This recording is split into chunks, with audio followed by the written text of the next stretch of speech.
Hi every one. இப்பொழுது நாம் அனைவருமே இந்த மே மாதத்துக்கு உண்டான ஜோதிட பலன்களுக்கு மிகவும் ஆவலுடன் காத்து கொண்டிருக்கிறோம். ஏனென்றால் திருக்கணித பஞ்சாங்கம் பிரகாரம் சனி பயிற்சி என்பது நிகழ்ந்து விட்டது. எந்த ஒரு அஸ்ட்ரோ சாஃப்ட்வேர்ல போய் ஒரு குழந்தை பிறந்திருக்கு, நம்ம அதுக்கு ஜாதகம் கணிக்கணும்னு டீட்டெயில்ஸ் கொடுத்தோம்னா சனி என்ற ஒரு கிரகம் மீன ராசியில் சஞ்சாரம் செய்கிறது அப்படின்னு தான் அந்த ஜாதகத்தினுடைய அவுட்புட் என்பது இருக்கும். மேலும் இந்த மே மாதத்தில் 2 முக்கியமான பயிற்சிகள் நடைபெற இருக்கிறது. இந்த மாதத்தின் நடுவில் ராகு பயிற்சி மற்றும் குரு பயிற்சி, அதாவது மீனராசியில் இருக்கக்கூடிய ராகு பகவான் இனி கும்பராசியில் சஞ்சாரம் செய்ய இருக்கிறார். மேலும் இது நாள் வரை ரிஷப ராசியில் சஞ்சாரம் செய்து கொண்டிருக்கக்கூடிய குரு பகவான் இனி மிதுன ராசியில் சஞ்சாரம் செய்ய இருக்கிறார். இதையும் தவிர இதே மே மாதத்தில் சூரியன் மேஷ ராசியிலிருந்து ரிஷப ராசிக்கு சஞ்சாரம் செய்ய இருக்கிறார். இந்த மாதத்தின் கடைசியில் உச்ச சுக்கிரன் மேஷத்துக்கு சஞ்சாரம் செய்ய இருக்கிறார். இதையும் தவிர புதன் என்ற கிரகம் இந்த மாதத்தின் தொடக்கத்தில் மீன ராசியில் இருந்து பிறகு மேஷ ராசிக்கு வந்து இந்த மாதத்தின் கடைசியில் அவரும் ரிஷப ராசிக்கு வருகிறார். இந்த பக்கம் கும்பராசியில் ராகு பகவான் சஞ்சாரம் செய்ய, எதிர்முனையில் இது நாள் வரை கன்னி ராசியில் இருந்த இந்த கேது என்ற கிரகம் இனி சிம்ம ராசிக்கு சஞ்சாரம் செய்ய இருக்கிறார்.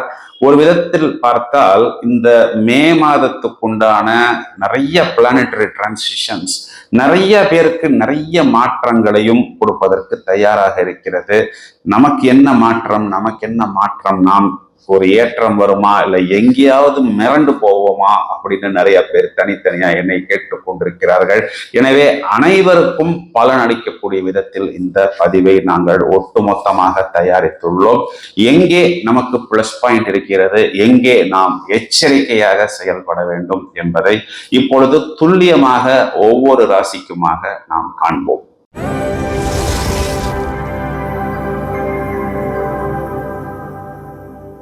சிம்ம ராசியை எடுத்துக்கொள்வோம். எல்லா சிம்ம ராசிக்காரர்களும் சார் எங்களுக்கு இப்போ 8ஆம் இடம் சொல்லக்கூடிய அஷ்டமஸ்தானத்துல சனி பகவான் வந்து உட்கார்ந்துருக்கிறாரு, இது அஷ்டம சனின்னு சொல்றாங்களே, நிறைய பிரச்சனைகளையும் கஷ்டங்களையும் கொடுக்குமாமே. ஏற்கனவே 7ல் சனி வந்து அமர்ந்து கண்டச்சனியாய் எங்களை படாத பாடுபடுத்தி விட்டார்கள்னு சொல்றதுதான் நிதர்சனமான உண்மை. நிறைய சிம்ம ராசிக்காரர்களுக்கு திருமணம் நிச்சயமாகி கடைசி நேரத்தில் தடைப்பட்டது. பத்திரிகை எல்லாம் கொடுத்துட்டு மண்டபத்துல போய் நிற்கும் பொழுது இந்த கல்யாணம் ரத்து அப்படின்னு சொல்லணும்னா நாங்க எங்க கொண்டு போய் எங்களுடைய தோற்றத்தையோ எங்களுடைய முகத்தையோ வைத்துக் கொள்வது, என்ன பதில் சொந்தக்காரர்களுக்கு சொல்வது, எல்லாம் இன்னைக்கு நல்ல நாசுக்கா ஃபேஸ்புக், யூடியூப், சோசியல் மீடியா, இன்ஸ்டாகிராம்ல எல்லாம் போய் எல்லா விவரங்களையும் நன்றாக எல்லாரும் படித்து விடுகிறார்கள். அதனால் ரொம்பவும் கஷ்டமாக இருக்கிறது சார். ஏற்கனவே நிறைய கஷ்டத்தை சமாளிச்சிட்டோம், இனி புதுசா 8ல் சனி வந்து எங்களை என்ன சார் பண்ண போகுது அப்படின்னும் சில பேர் கேட்கிறார்கள். என்னை பொறுத்த வரைக்கும் சிம்ம ராசிக்கு அஷ்டமஸ்தானத்தில் சனி பகவான் வருவது ஒரு -40% அப்படின்னு எடுத்துக்கிட்டாலும் இவர்களுக்கு ஒரு +60 அப்படிங்கிறது அஷ்டமத்தில் இருந்த ராகு பகவான் 7ஆம் வீட்டுக்கு வருகிறார். ஏன் அப்படின்னா இவர்களுக்கு நிறைய ப்ராப்ளம்ஸ் கொடுத்தது 7ல் இருக்கக்கூடிய சனி மட்டும் கிடையாது, 8ஆம் இடத்தில் இருந்த அந்த ராகுவும் நிறைய பிரச்சனைகளை, லீகல் ப்ராப்ளம்ஸ், வம்பு வழக்கு, கோர்ட்டு கேஸு, நிறைய பேர் ஃபேமிலி லைஃப்ல பிரேக்கப், ஸ்பிளிட்டு, இதெல்லாம் சிம்ம ராசிக்கு கொடுத்தது.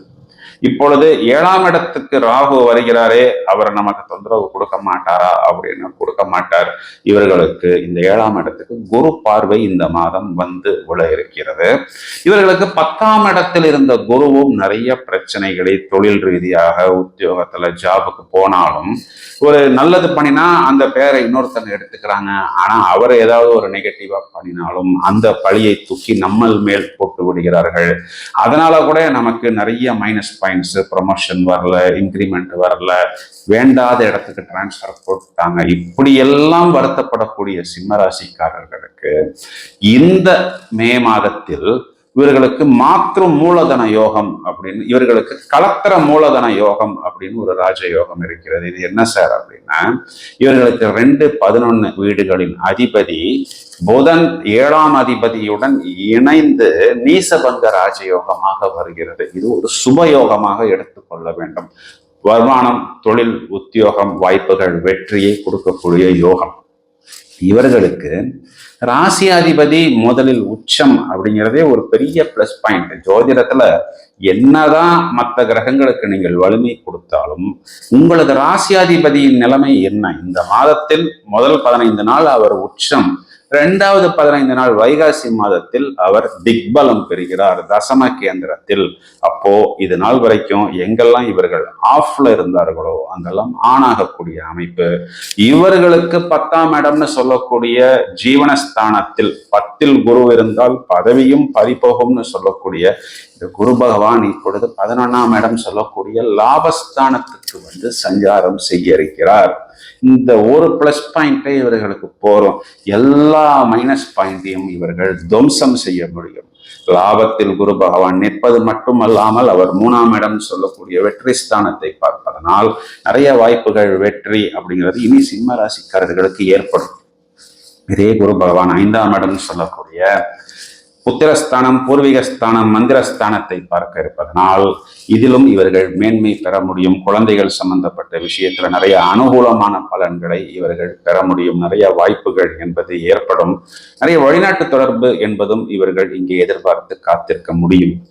இதையும் தவிர குரு பகவான் 7ஆம் இடத்தில் இருக்கக்கூடிய அந்த ராகு பகவானை பார்க்கிறார். 7ஆம் இடம் என்பது தொடர்புகள், குறிப்பாக திருமணம், இவர்களுக்கு வியாபார கூட்டாளிகளை குறிகாட்டுவதனால் நிறைய சிம்மராசிக்காரர்களுக்கு லவ் மேரேஜ், கலப்பு திருமணம், வியாபார கூட்டாளிகளால் ஆதாயம் போன்ற விஷயங்கள் அனைத்துமே ஏற்படும். இதனை புத்திசாலித்தனமாக உபயோகித்துக் கொள்ளுங்கள். குறிப்பாக அது லவ் மேரேஜாக இருக்கும் பொழுது மதம் விட்டு மதம், இனம் விட்டு இனம், கலப்பு திருமணம் இதெல்லாம் நிறைய ஏற்படும். என்னுடைய சஜஷன், முடிந்தவரை நீங்கள் உங்களது பெற்றோர் அனுமதியுடன் நாம் எடுத்திருக்கக்கூடிய அந்த நபர் சரியான நபரா என்பதை தீர்மானம் செய்த பிறகு நீங்கள் திருமணம் செய்து கொள்ளுங்கள். இதையும் தவிர இவர்களுக்கு 8, 10 பரிவர்த்தனை என்பது இருக்கிறது. அதாவது 8ஆம் வீட்டின் அதிபதி 10ஆம் வீட்டிலும், 10ஆம் வீட்டின் அதிபதியான சுக்கிரன் 8ஆம் வீட்டிலும் உச்சபலம், அதாவது உங்க ஜீவனாதிபதி உச்சம், அது 8ஆம் வீட்டுல மறையுதே சார் அப்படின்லாம் யாராவது 2-3 பேர் உங்கள்கிட்ட சொல்லலாம். கொஞ்சம் நீங்கள் துல்லியமாக இந்த ஜோதிட பலனை பாருங்கள். 10ஆம் வீட்டில் லக்னம் போட்டால் அங்கு லக்னாதிபதி லக்னத்துக்கு 11 அப்படின்னு சொல்லக்கூடிய லாபஸ்தானத்துக்கு வருகிறார். இதனாலதான் 8ஆம் வீட்டை வைத்து நமக்கு சில திடீர் ராஜயோகங்கள் ஏற்படும் அப்படின்னு ஜோதிட சாஸ்திரத்தில் சொல்லப்பட்டிருக்கிறது. சோ குரு பகவான் 11ஆம் இடம் லாபஸ்தானம், 8, 10 பரிவர்த்தனை, ஜீவனாதிபதி உச்சம், ராசியாதிபதி உச்சம், பிறகு ராசியாதிபதி திக்பலம், 3ஆம் இடம் வெற்றி ஸ்தானம், 5ஆம் இடம் புத்திரஸ்தானம், 7ஆம் இடம் கலத்திரஸ்தானத்துக்கு குரு பார்வை. இவை அனைத்தும் சிம்ம ராசிக்காரர்களை சீரும் சிங்கங்களாக இந்த மே மாதத்தில் மாற்றும் அப்படிங்கிறது நிதர்சனமான உண்மை. சார் எல்லாமே நல்லா தான் சார் இருக்கு, எங்கேயோ எச்சரிக்கையா இருக்கிறது எங்கன்னு சொல்லுவேன்னு சொன்னீங்களே, அதை மட்டும் ஒரு வார்த்தை சொல்லியிருக்கு சார். நீங்க சொல்றது புரியுது. ராசியில் கேது அமர்கிறார். என்ன சார், என்னதான் பண்ண போறார்? ஏதாவது கொஞ்சம் சின்ன சின்ன அலர்ஜிக் இன்ஃபெக்ஷன்ஸ் கொடுப்பார். கேது பகவான் என்னன்னா ஷ்ரிங்கிங், அதாவது அவர் எங்கு இருக்கிறாரோ அந்த இடத்தில் அந்த காரகத்துவ அடிப்படையில் சில ஞானங்களை கொடுத்து அதன் மூலம் உங்களை பக்குவப்படுத்துவார். அப்போ ரொம்பவும் படபடப்பா, ரொம்பவும் சுறுசுறுப்பா, ரொம்பவும் எனர்ஜெட்டிக்கா இருக்கக்கூடிய சிம்ம ராசிக்காரர்கள் இனிமே கொஞ்சம் உட்கார்ந்து அமர்ந்து யோசிப்பது போல், அதன் மூலம் ஒரு தெளிவு, ஒரு ஞானம் வருவது போல் ஒரு அமைப்பு, ஒரு ஒளி வட்டம் நமக்கு ஏற்படும் அப்படின்னு சொல்லலாம். 8ஆம் இடத்துல இருக்கக்கூடிய சனி பகவான் ஒரு விதத்துல பார்த்தோம்னா 6ஆம் அதிபதி 8ஆம் வீட்டுக்கு வருவது அப்படிங்கிறது அனுகூலம்னு ஜோதிடத்தில் சொல்லப்பட்டாலும் அது அஷ்டம சனி என்பதனால் உங்கள்கிட்ட வேலை செய்யக்கூடிய நபர்கள் ஏதாவது சின்ன சின்ன டென்ஷன்ஸ் கொடுக்கலாம். இப்போ ஒரு ஆஃபீஸாக இருக்கும் பொழுது உங்களுடைய பேங்கிங் பாஸ்வேர்ட்ஸ், யூசர் ஐடி எல்லாம் கொடுக்கும் பொழுது கொஞ்சம் கவனமாக இருங்கள். உங்கள் லைஃப் பார்ட்னருக்கு ஏதாவது சின்ன சின்ன உபத்திரங்கள் வர்ற மாதிரி இருந்தால் தொடக்கத்திலேயே அதை கொஞ்சம் சரி செய்து விடுங்கள். அதையும் தவிர இந்த ஸ்பைசி ஃபுட்டு, ரொம்பவும் night time late food, gastric food இதெல்லாம் கொஞ்சம் அவாய்டு பண்ணி ஓரளவுக்கு பிசிக்கல் ஃபிட்னஸ் மட்டும் நீங்கள் மெயின்டைன் பண்ணி கொண்டால் போதுமானது. வழிபாடு அப்படின்னு வரும்பொழுது சனிக்கிழமைகளில் ஆஞ்சநேயர் வழிபாடு, மேலும் திங்கட்கிழமைகளில் உங்கள் வீட்டுக்கு அருகே இருக்கக்கூடிய பிள்ளையார் மகா கணபதி வழிபாடு மேலும் மேன்மையை ஏற்படுத்தி கொடுக்கும். வாழ்த்துக்கள். நன்றி.